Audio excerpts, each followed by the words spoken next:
ఒకరోజు భూదేవి స్వయంగా ఆవు రూపంలో ఏడుస్తూ దేవతల దగ్గరకు వెళ్ళింది. ఎందుకో తెలుసా? పురాణ కాలంలో భూమి మీద రాజుల రూపంలో రాక్షసులు పెరిగిపోయారు. ప్రజలు భయంతో బ్రతుకుతున్నారు. ధర్మం నశిస్తోంది. అప్పుడు భూదేవి ఆవు రూపం ధరించి కన్నీళ్లతో బ్రహ్మదేవుడి ముందుకు వచ్చింది. ఇక భరించలేను అని వేడుకుంది.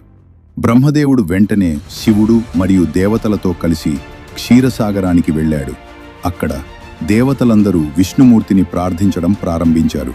కొన్ని క్షణాల నిశ్శబ్దం తర్వాత బ్రహ్మదేవుని హృదయంలో ఒక దివ్య సందేశం వినిపించింది. నేనే భూమిపై అవతరిస్తాను. ధర్మాన్ని రక్షించడానికి, అధర్మాన్ని నాశనం చేయడానికి కృష్ణుడిగా వస్తున్నాను. కానీ శ్రీకృష్ణుడు జన్మించకముందే ఒక రాక్షస రాజు ఆయన కోసం ఎదురు చూస్తున్నాడు. ఇంతకీ ఆ రాజు ఎవరువై ఉంటారు? అది తెలుసుకోవాలి అంటే ఇప్పుడే ఛానల్ని లైక్ చేసి సబ్స్క్రైబ్ చేయండి.